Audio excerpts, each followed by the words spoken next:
All right, guys, it's time for that cover price top 10. We're going back 1 year.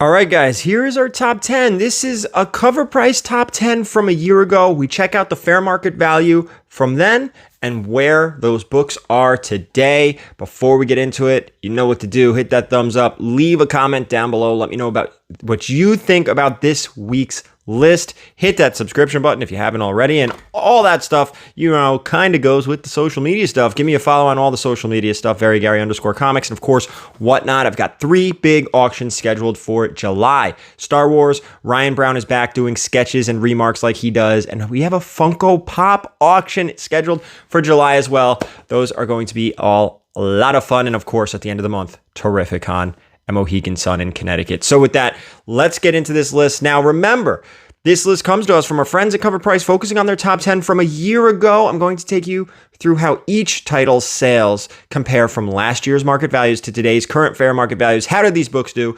What had a boost and what had a bust? With that, we of course have to start with number 10. This is Dark Reign Young Avengers number 1. Speculating on content can be fun. It could also sting. Before Loki on Disney Plus started, most speculation pointed to other key books featuring a female Loki. One of the outlier books on that list was the first appearance of the new Enchantress, aka Sylvie Lushton, which turned out to be the winner of them all. This time last year, Sylvie first appeared on Loki episode 2, which set this book on fire with a big boost in sales, with Raws hitting a fair market value of $100 and high sales of $535 in CGC 9/8. While Sylvie still exists in the MCU, the market has moved on to other books. The Raw fair market value dropped to $20 Raw, 9/8 fell to $300. This is a bust. But can this book return to those initial high prices when we see Sylvie again? Probably not. Yeah, I don't think they'll ever see highs like that again, but don't be surprised if they go up and they hit somewhere in between that $300 to $535 range, maybe a $400, $425 for the 9/8. Raws, though, I feel like at $20 Raw, that's a pretty good value for this book, because I would imagine that those Raws can flip to $50, $60 when she inevitably comes back. We already heard, too, that Loki, the entire cast from season 1, is coming back for season 2. I think they're shooting right now, or they're getting close to. But either way, I feel like there's money to be made on this book. But if you want this for your personal collection, sounds like now's the time to buy, because I do think it will start creeping up, especially if we start getting pictures and we see Sylvie again on screen. Be careful. Or you could just wait till season 2 airs and then just pick it up after. That's it'll dip again. Let's go to number 9. This is Stray Dogs number 1, Silence of the Lambs variant. This time last year, the series was on fire. The horror homage covers were a massive hit, with multiple covers rocketing up in price. One of these hot covers was the Silence of the Lambs variant. It hit a fair market value of $75 Raw and had a high sale of $605 in a 9/8. 1 year later, this title fell hard in market value. Raws now sit at a fair market value of $15, with 9/8 at $85. That's a big bust while still in development at Paramount. It's unknown what snuffed this book out so significantly. The story is fantastic, yet the homage covers greatly increase in volume, with Dog Days number 1 having over 75 covers.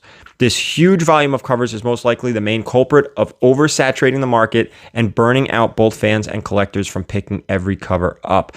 100%. This thing went from $605 to $85. Wow. I hope you didn't pay that somewhere in that $600 range for this book. I mean, the variant things are hit or miss. We talk about FOMO. It got really, really hot, and now it's cool as ice. Now's probably a good time to pick it up. Although I can't see it going back up until, I don't know, maybe. It'll never, I'd be shocked if these books ever hit that number again. I'd be shocked. Let's go to number 8. The Nice House on the Lake number 1. Another hot title this time last year was James Tynion's new series, The Nice House on the Lake. I think it's Tynion. It was so hot that it dominated Covrprice's top 10 for weeks, with Raw sales trending at $21. Now, 1 year later, Raw sales are up a bit to $30, with 9/8 at a fair market value of $60. This is a boost, very slight. That could just be, I don't know. Maybe people want to read it. I'm not sure. I mean, it's still super affordable, $30. will it ever really come down? I don't know. This one's a tricky one. This is a tricky one. If you want it, get it. You know, you're talking about a $10 or $15 swing raw. 9/8 at $60, super affordable too. But I feel like this isn't a book you want to get graded. I feel like it's just a book you want raw to read. But that's just me, my opinion. Let's go to number 7. Venom number 9. It was this time last year when it was revealed that Dylan Brock was taking over the Venom mantle in Donny Cates' last issue of Venom 200. This sent fans rushing back to Dylan's first appearance and pushed Raws to $150 and a high sale of $500 for a 9/8. 1 year later, Dylan is still bonding with the original Venom symbiote.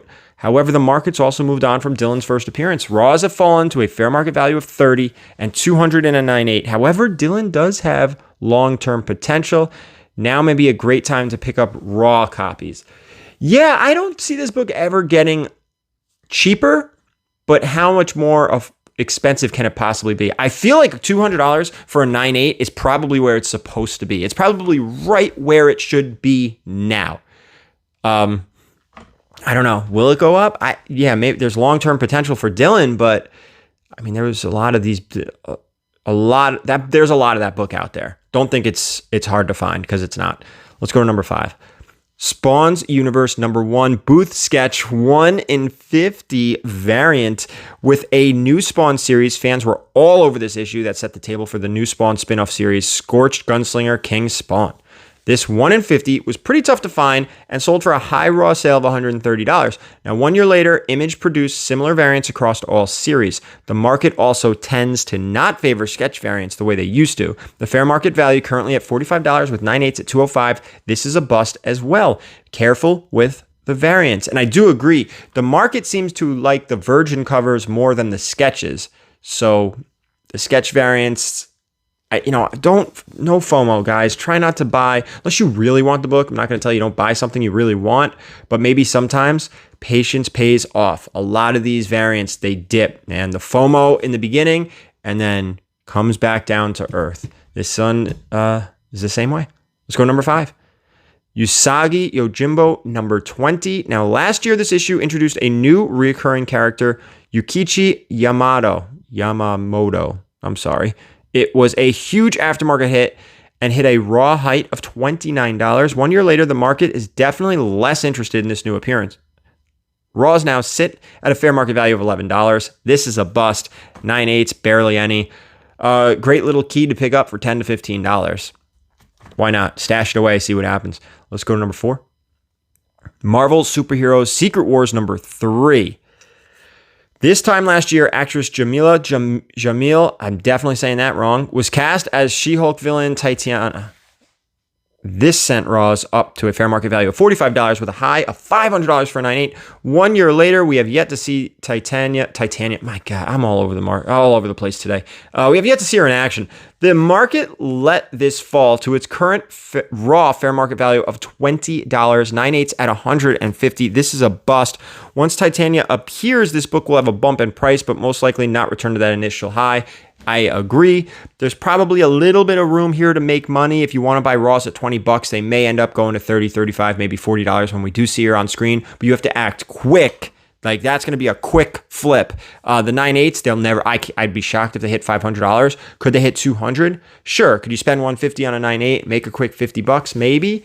I actually would rather play with the Raws because I think there's a better market, better markup there. If you're looking to flip, make some money, I would buy $20, spend $100, buy 5 of them, and maybe you get to sell them for $30 to $50 and somewhere in that range. I don't know. I'd rather invest less and make less, but do it more. I don't know if that makes any sense. Let's go to number 3. This is Stray Dogs number 1. As noted, this series was the hottest book in comic shops. Raws hit a high of $100 with 9/8 hitting a $410. With no new development news from Paramount, this first issue has since fallen to $25 raw, $45 and a 9/8. This is a bust. This was a surprise to see such a hot book fall so significantly while still in development. To me, this just shows that there is a opportunity to make some money, because when we start getting stuff from Paramount, don't you think these books are going to start creeping up? The only thing that's scary about it is just there are so many covers. So which one do you invest in if you're looking to flip and make some money? I don't know. I don't know. But let's go to number 2. This is Madame XANADU. Probably saying that wrong. Number 1. Last year, it was announced that HBO and DC were slowly building towards their Justice League Dark series with an announcement that DC Comics was developing a Madame XANADU series with Bad Robot. This news helped her solo series hit $15 raw with a high sale of $150 for a 9.8. Now, 1 year later, there's internal WB chatter of little to no movement on the series. With this lack of news, Raws fell to $6, 9.8s to 90. This is a bust. I guess a little bit of an opportunity to make a couple bucks, but I don't know. Do you want to invest in this book? I don't. Last but not least, we're going to get to number 1 here, but I want to remind everybody, check out the links down below in the description. You have a Whatnot link for $10 off your first purchase, but more importantly, you do have a Covrprice link. Check that one out.